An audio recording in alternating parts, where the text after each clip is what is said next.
July 9. సత్యము యొక్క వెలుగులో పాపము చేయకూడదు. దేవుని సత్యము తమ జీవితాలపై ఏమాత్రం అధికారం చెలాయించకుండా మనుషులు దానిని అంతరంగంలో ఖైదు చేసి అవహేళన చేయడాన్ని దేవుడు చూసినప్పుడు ఆ దృశ్యం ఆయన ఉగ్రతాగ్నిని దహించి వేసే జ్వాలగా రగిలిస్తుంది.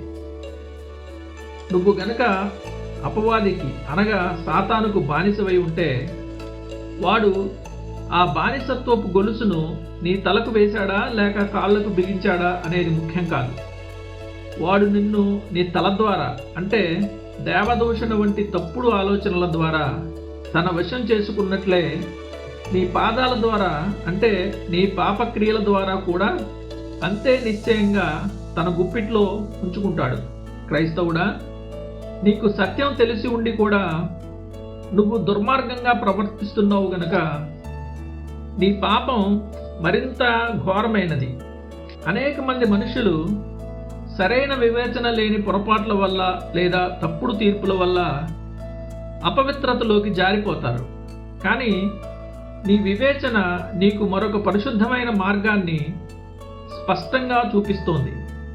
నీ అపవిత్రతకు ఆ సత్యాన్నే నెపముగా చూపిస్తూ నువ్వు మరికొంత పాపాన్ని పోగు చేసుకోవాలని ఆశించితే తప్ప నీ వివేకం నీకు మంచి మార్గాన్నే చూపిస్తుంది. పాపులు చీకటిలో ఉండి పరలోక మార్గాన్ని తప్పిపోవచ్చు లేదా తప్పుడు వివేచన వల్ల దారి మళ్ళవచ్చు. ఒకవేళ వారి తప్పును సరిదిద్దితే వారు తిరిగి పరిశుద్ధత మార్గంలోకి వచ్చే అవకాశం ఉంది. కానీ నువ్వు స్పష్టమైన సత్యపు పగటి వెలుగులో పాపం చేస్తూ మిట్ట మధ్యాహ్నపు వెలుతురులోనే ధైర్యంగా నరకం వైపు దూసుకుపోతున్నావు. ఈ ప్రవర్తన నిన్ను సాక్షాత్తు ఆ అపవాది పోలికలో నిలబెడుతుంది.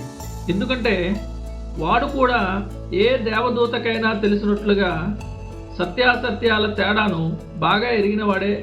కానీ ఆ సత్యానికి లోబడడానికి మాత్రం పూర్తిగా నిరాకరించాడు. ఒక గాయని తన స్వరంతో ఎంతో మధురమైన రాగాన్ని పాడుతూ తన చేతితో వాయిద్యంపై దానికి భిన్నమైన అపశృతిని పలికిస్తే ఆ విరుద్ధమైన శబ్దాలు వినే శ్రోతలకు ఎంత చిరాకు కలిగిస్తాయో కదా. అలాగే మనం మన వివేచనతో సత్యాన్ని ఒప్పుకుంటూనే మన హృదయాలతో చేతులతో దుర్మార్గాన్ని వాయించడం అనగా పాపం చేయడం దేవునికి మరింత అసహ్యకరంగా ఉంటుంది. అల్పజ్ఞానం కలిగి ఉండి అపవిత్ర జీవితం జీవించేవానికంటే ఇలా సత్యం తెలిసి పాపం చేసేవాడే దేవునికి అత్యంత హేయుడు. ఉదాహరణకు హానూను 20,000 మంది సైన్యంతో దావీదుపైకి యుద్ధానికి వచ్చి ఉంటే దావీదుకు అంతగా కోపం వచ్చేది కాదు. కానీ అతడు దావీదు పంపిన రాయబారులను అత్యంత నీచంగా అవమానించి దావీదుకు తీవ్రమైన ఆగ్రహం తెప్పించాడు. సమూయేలు రాసిన 2వ గ్రంథము 10వ అధ్యాయము. పాపులను స్వతంత్రులుగా చేయడానికి దేవుడు పంపిన తన సత్యానికి వారు కలిగించే తుచ్చమైన అపకీర్తితో పోలిస్తే వారు తమ జీవితాల ద్వారా చూపించే బహిరంగ శత్రుత్వం దేవుణ్ణి ఎంతగా కోపానికి గురి చేయదు.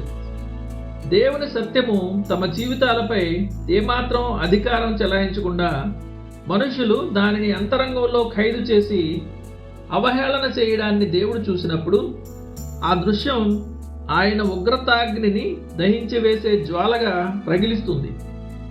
దేవుని సత్యపు వెలుగుకు విరుద్ధంగా నడవడం అనేది అత్యంత ప్రమాదకరమైన నిర్ణయం.